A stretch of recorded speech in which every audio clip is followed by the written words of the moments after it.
ದಿವಸ ನಾವು ಗಣಿತ ವಿಷಯಕ್ಕೆ ಹೋಗೋಣ. ಇದರಲ್ಲಿ ನಿಮಗೆ ನೆನಪಿಸ್ತಕ್ಕಂಥ ಅನೇಕ ಸಂಗತಿಗಳು ಅದಾವು ಗಣಿತದೊಳಗೆ. ನೀವು ಅವನ್ನ ಮರ್ತಿರ್ತೀರಿ, ಆದರೆ ಸರಿಯಾದ ಕ್ರಮದಲ್ಲಿ ಅವನ್ನ ನೋಡುವಂಥ ವ್ಯವಸ್ಥೆಯನ್ನು ಮಾಡೋಣ. ಒಂದು 10 ನಿಮಿಷ ನೋಡೋಣ. ನೀವೆಲ್ಲರೂ ಲಕ್ಷ್ಯ ಕೊಟ್ಟು ಈಗ ಕೇಳ್ಕೋರಿ. ನಿಮಗೆ ಸ್ಥಾನ ಬೆಲೆ ಗೊತ್ತದವಲ್ಲ, ಸ್ಥಾನ ಬೆಲೆಗಳು ಬಿಡಿ, 10, 100, 1000 ಇವೆಲ್ಲ ನಿಮ್ಗೆ ಗೊತ್ತದಾವೆ. ಅದರಂತೆ ಸಂಖ್ಯೆಗಳನ್ನು ವಿಸ್ತರಿಸಿ ಬರೆಯೋದು ನಿಮ್ಗೆ ಗೊತ್ತಿದೆ. ಒಂದು ಸಂಖ್ಯೆ ಕೊಟ್ಟಾಗ ಯಾವ ರೀತಿಯಾಗಿ ವಿಸ್ತರಿಸಿ ಬರೀಬೋದು ಅಂತ ಗೊತ್ತಿದೆ. ದೊಡ್ಡ ಸಂಖ್ಯೆ, ಸಣ್ಣ ಸಂಖ್ಯೆ ನಿಮ್ಗೆ ಗೊತ್ತಿದೆ. ಆನಂತರ ಮುಂದಿನ ಸಂಖ್ಯೆ, ಹಿಂದಿನ ಸಂಖ್ಯೆ, ಮಧ್ಯದ ಸಂಖ್ಯೆ ನಿಮ್ಗೆ ಗೊತ್ತದವು. ಅವುಗಳನ್ನು ಸ್ವಲ್ಪ ನೋಡಬೇಕಲ್ಲ, ನೀವು ಯಾವ ಗೊತ್ತದವು ಯಾವ ಗೊತ್ತಿಲ್ಲ ಅನ್ನೋದನ್ನು ನೋಡ್ಕೋಬೇಕು. ನೋಡ್ಕೊಂಡು ಅವುಗಳನ್ನು ಆನಂತರ 2 ಸಂಖ್ಯೆಯನ್ನು ಕೂಡಿಸೋದು, ಮತ್ತು 2 ಸಂಖ್ಯೆಯನ್ನು ಕಳೆಯೋದು, ಗುಣಾಕಾರ, ಭಾಗಾಕಾರ, ಹೀಗೆ ನೀವು ಅನೇಕ ವಿಷಯಗಳನ್ನ ಈ ಹಿಂದೆ ಈ ಸೂಟಿ ಒಳಗೆ, ಈ ಕೋವಿಡ್ ಒಳಗೆ ಮರ್ತು ಬಿಟ್ಟಿರಲ್ಲ. ಸ್ವಲ್ಪ ಅವನು ಏನು ಮಾಡೋಣ ಅಂತಂದ್ರೆ ಅದರ ನೋಡ್ಕೋತ ಬರೋಣ. ನೋಡ್ಕೋತ ಬಂದು ಆ ಸಂಖ್ಯೆಗಳ ಬಗ್ಗೆ ಇವತ್ತು ಪರಿಚಯ ಮಾಡ್ಕೊಡ್ತೀನಿ.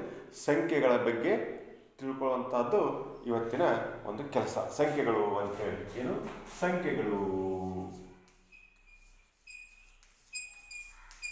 ಸಂಖ್ಯೆಗಳು ಯಾವ ರೀತಿ ಸಂಖ್ಯೆಗಳು? ಸಂಖ್ಯೆಗಳ ಅಂದ್ರೆ ಏನು? ಹಾಗಾದ್ರೆ ಸಂಖ್ಯೆ ಅಂಕಿಗಳಿಗೆ ಇರ್ತಕ್ಕಂಥ ವ್ಯತ್ಯಾಸವೇನು? ಸಂಖ್ಯೆ ಅಂದ್ರೆ ಏನು, ಅಂಕಿ ಅಂದ್ರೆ ಏನು ಅನ್ನುವಂಥದ್ದು. ಸಂಖ್ಯೆ ಅಂತ ಎದಕ್ಕೆ ಕರೀತಾರ, ಅಂಕಿ ಅಂತ ಯಾಕೆ ಕರೀತಾರ? ನಾವು ಕೇಳ್ತೀವಿ ಸಂಖ್ಯೆ ಅಂದ್ರೆ ಸರ 1 0 ರೀ, 1 2 3 4 5 6 ಸಂಖ್ಯೆಗಳು ರೀ. ಮತ್ತೆ ಅಂಕಿ ಅಂದ್ರೆ ಏನು?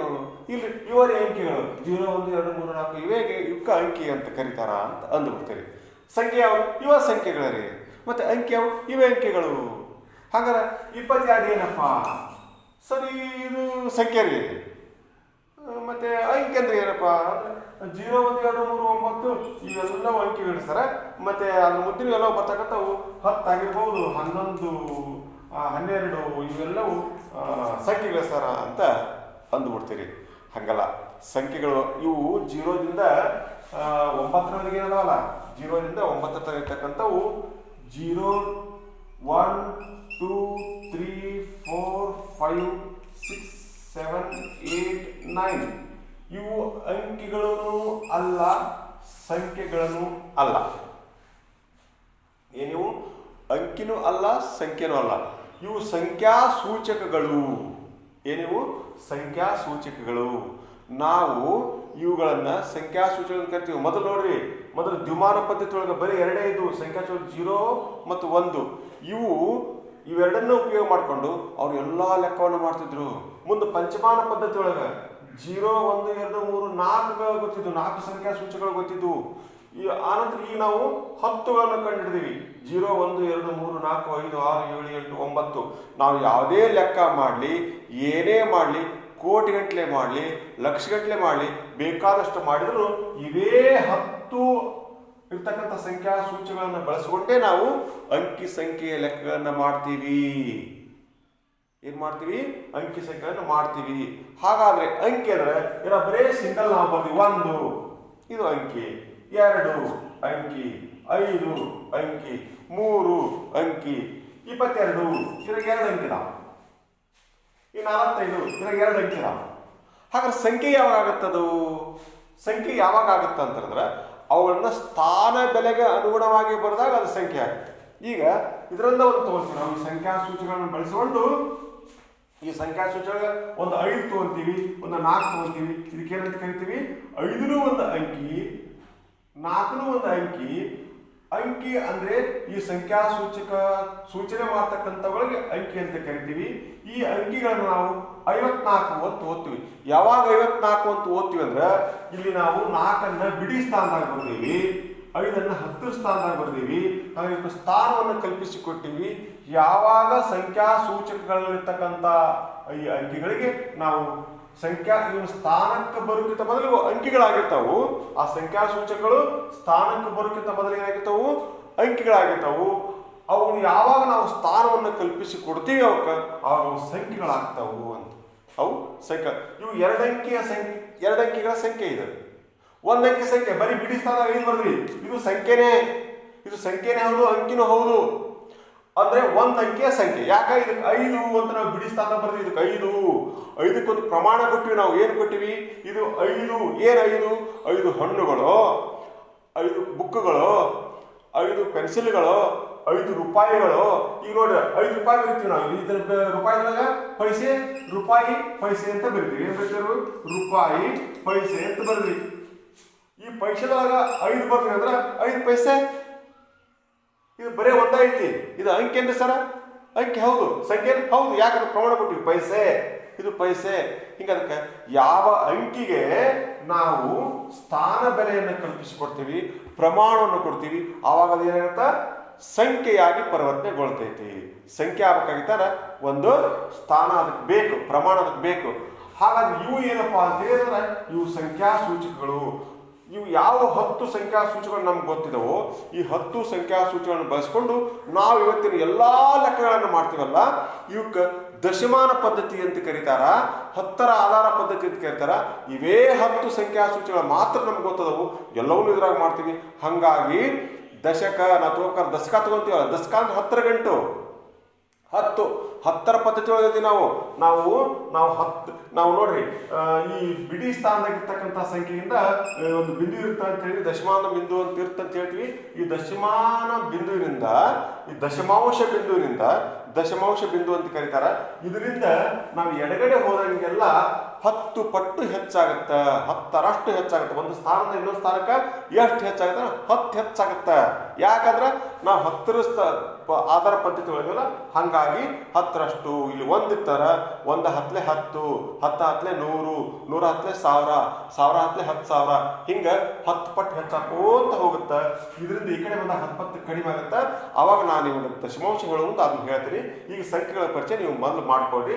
ಹಾಗಾಗಿ ನಾವು ಯಾಕೆ ದಶಕ ತಗೊಂತೀವಿ ಅಂತ ಹೇಳಿದ್ರೆ, ಮತ್ತೆ ಒಂದು ಸಂಖ್ಯೆ 10 ಪಟ್ಟು ಹೆಚ್ಚಾಗತ್ತಂತಂದ್ರೆ ನಾವು ಇವತ್ತಿನ ದಿನಮಾನದೊಳಗ ಲೆಕ್ಕ ಮಾಡ್ತಕ್ಕಂಥ ಸಂಖ್ಯಾ ಸೂಚಕಗಳು ಕೇವಲ 10 ಸಂಖ್ಯಾ ಸೂಚಕಗಳನ್ನು ಬಳಕೆ ಮಾಡ್ಕೊತೀವಿ. 10ರ ಆಧಾರ ಪದ್ಧತಿಯೊಳಗೆ ನಾವು ಇರೋದ್ರಿಂದ ಇವು ದಶಕಗಳಾಗಿರ್ಬೋದು, ಇವು ಸಂಖ್ಯಾ ಸೂಚಕಗಳು. ರೋಮನ್ ಪದ್ಧತಿಗಳು ನಾವು ರೋಮನ್ ಅಂಕಿ ನೋಡ್ತೀವಲ್ಲ, ರೋಮನ್ ಅಂಕಿಯೊಳಗೆ ಏನ್ ಬಳಸ್ತಾರ ಸಂಖ್ಯಾ ಸೂಚಕಕ್ಕೆ? ಅವ್ರಿಗೆ 1 2 3 4 ಗೊತ್ತಿಲ್ಲ. ರೋಮನ್ದವ್ರಿಗೆ ಏನ್ ಗೊತ್ತದು? ಇಂಗ್ಲಿಷ್ ಅಕ್ಷರನ ಬಳಸ್ತಾರ ಅವರು.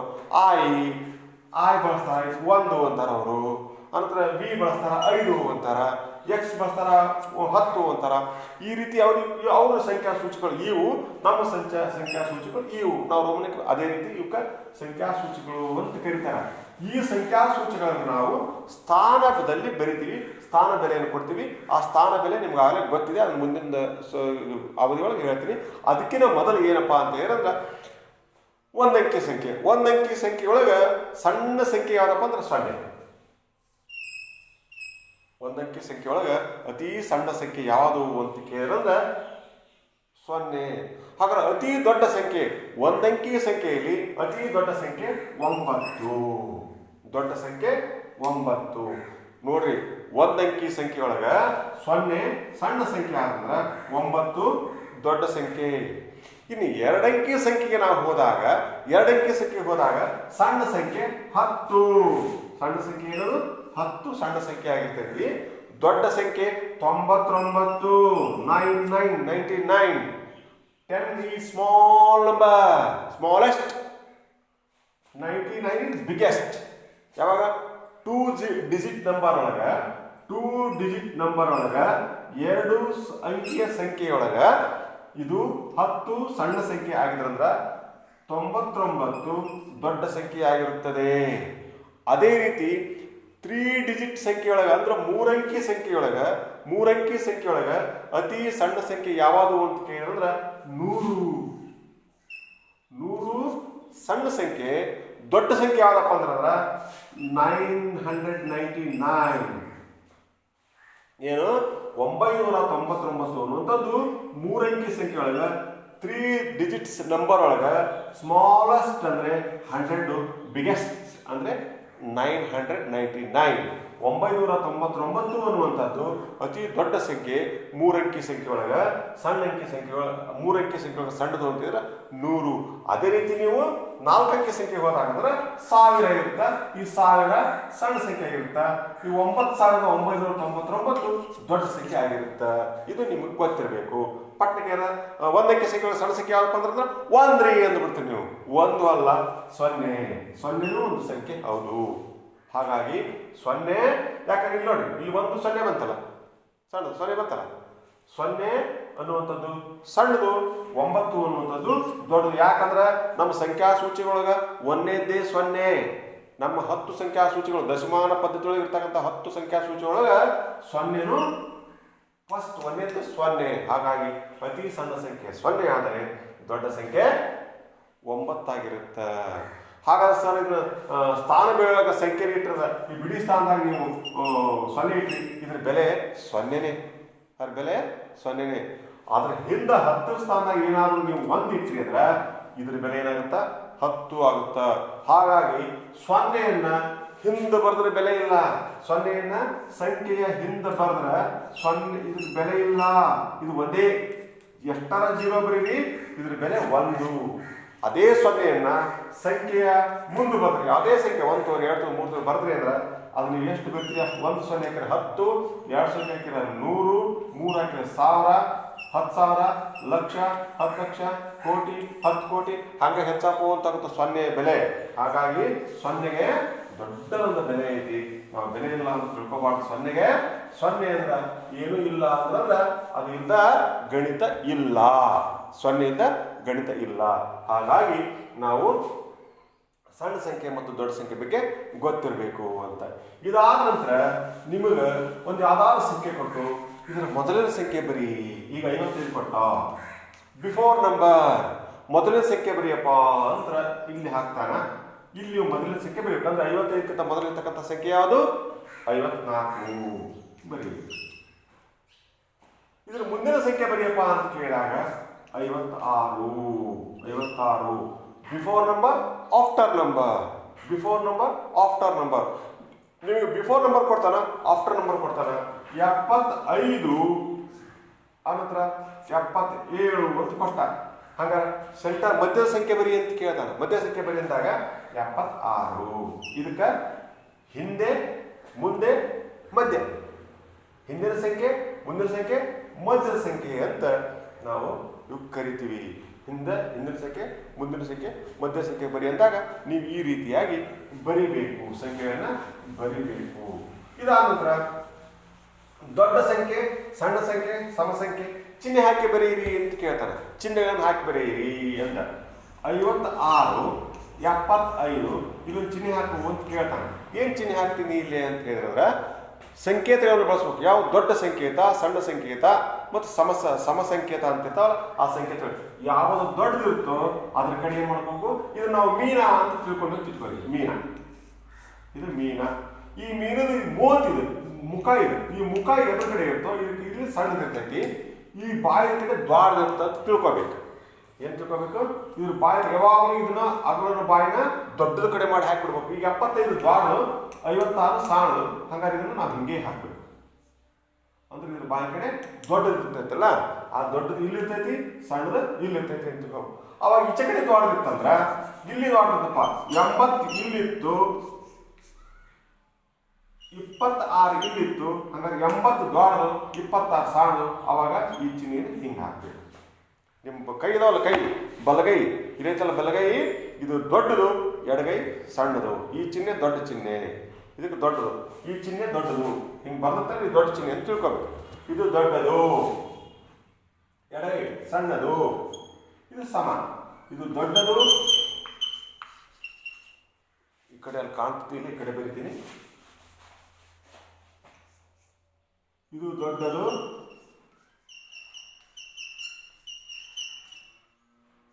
ಇದು ಸಣ್ಣದು, ಇದು ಸಮ. ಸಂಖ್ಯೆಗಳು ಸಮ ಇದ್ರೆ ಇದನ್ನ ಹಾಕ್ಬಾರ್ದು. ಈಗ 65ಪ್ಪ, ಇದು ಕಾಲೇಜಿನ ಚಿಹ್ನೆ ಹಾಕಂದ, ಇಲ್ಲಿ 60 ಇತ್ತು, ಅವಾಗ ನೀವು ಸಮ ಚಿಹ್ನೆ ಹಾಕಬೇಕು. ಇಲ್ಲಿ 38 ಇತ್ತು, ಇಲ್ಲಿ 308 ಇತ್ತು. ನೋಡ್ರಿ, ಕನ್ಫ್ಯೂಸ್ ಆಗ್ಬಾಡ್ರಿ. 38 ಕೂಡ ಎರಡು ಸಮಾಧಾನ ತಂದ್ಬಿಡ್ಬಾಡ್ರಿ.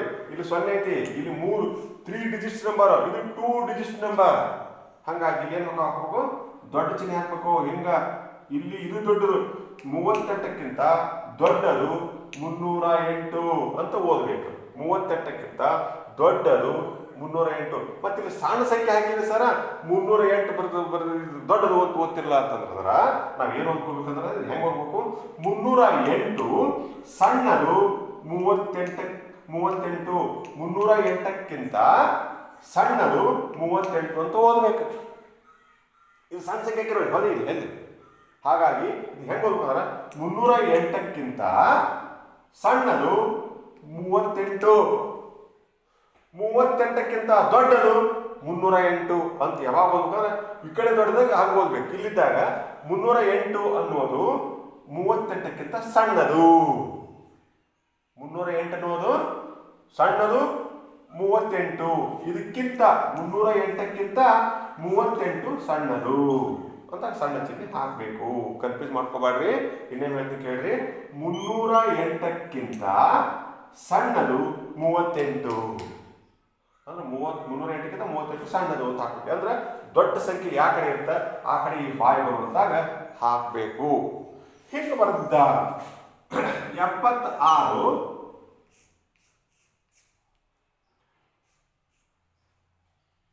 66 ಅಂತ ಇಲ್ಲಿ ಈ ಕಡೆ ದೊಡ್ಡ ಚಿಹ್ನೆ ಹಾಕಿ ನೋಡಿ, ಬಾಯಿ ಕಡೆ ನೋಡಿ ದೊಡ್ಡ ಚಿಹ್ನೆ ಹಾಕಿ.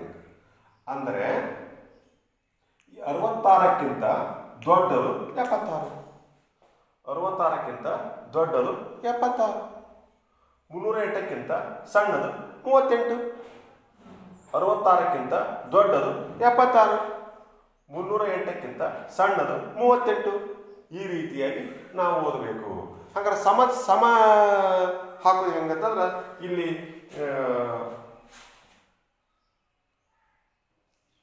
24 ಇದು ಸಮ. ಈ ಕಡೆ 24 ಐತಿ, ಇಲ್ಲಿ 24 ಐತಿ. ಹಂಗಾರೆ ಎರಡು ಸಮ ಚಿಹ್ನೆಯನ್ನು ಹಾಕಬೇಕು. ಈ ರೀತಿಯಾಗಿ ನಾವು ಚಿಹ್ನೆಗಳನ್ನು ಹಾಕಿ ಸಂಖ್ಯೆಗಳನ್ನು ಬರಿತೀವಿ. ಈ ರೀತಿಯಾಗಿ ನಾವು ಸಣ್ಣದು ದೊಡ್ಡದು ಅನ್ನುವಂಥದ್ದು ನೋಡಿ. ಇವೆಲ್ಲವೂ ನಿಮ್ಗೆ ಗೊತ್ತಿರಬೇಕು. ಏನೇನು ಸಣ್ಣದು ಯಾವುದು, ದೊಡ್ಡದು ಯಾವುದು, ಹಿಂದೆ ಮುಂದೆ ಮಧ್ಯೆ ಅನ್ನುವಂಥವು ನಿಮ್ಗೆ ಗೊತ್ತಿರಬೇಕು. ಬಿಡಿ 10 100 1000 ನಿಮ್ಗೆ ಗೊತ್ತಿರಬೇಕು. ಹಾಗೆ ಬರೆದಾಗ ಅದು ಒಂದು ಸಂಖ್ಯೆಯನ್ನು ಈಗ ವಿಸ್ತರಿಸಿ ಬರೆಯಿರಿ ಅಂತ ಹೇಳ್ತಾರೆ. ಒಂದು ಸಂಖ್ಯೆನ ನೀವೇನು ಮಾಡಿರಿ, ವಿಸ್ತರಿಸಿ ಬರೆಯಿರಿ ಅಂದಾಗ 38 ಅಂತ ಕೊಟ್ಟ. ಇದ್ರಾಗ ಬಿಡಿ ಸ್ಥಾನದಾಗ 8 ಐತಿ, 10 ಸ್ಥಾನದಾಗ 3 ಐತಿ, 38. ಇವನು ಸ್ಥಾನ ಬೆಲೆಯಲ್ಲಿ ಬರೆಯಿರಿ ನೋಡೋಣ. ಮೊದಲ ವಿಸ್ತರಿಸಿ ಬರೋದಕ್ಕಿಂತ ಸ್ಥಾನ ಬೆಲೆಯಲ್ಲಿ ನೋಡೋಣ. ಬಿಡಿ 10 100, ಬಿಡಿ 10 100. ಇಲ್ಲಿ ಈ ಸ್ಥಾನಕ್ಕೆ ನೋಡುವಾಗ ನಾವು ಸಂಖ್ಯೆಯನ್ನು ಬರಿಬೋದಲ್ಲ.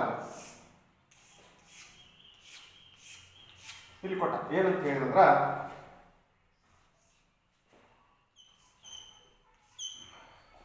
ಬಿಡಿ ಸ್ಥಾನದಾಗ 6 ಇದೆ, 10 ಸ್ಥಾನದಾಗ 8 ಇದೆ, 100 ಸ್ಥಾನದಾಗ 3 ಇದೆ. ಹಂಗಾರೆ 3 100 86, 8 10 ಅದಾವು 80, 6 86 ಅಂತ ನಾವು ಓದಬೇಕು. ಏನಂತ ಓದಬೇಕು, 386 ಅಂತ ಇನ್ನು ಓದಬೇಕು. ಅಂದ್ರೆ ಬಿಡಿ ಸ್ಥಾನದಾಗ 6 ಇದೆ, ಇದರ ಬೆಲೆ 1. ಬಿಡಿ ಸ್ಥಾನದ ಬೆಲೆ 1.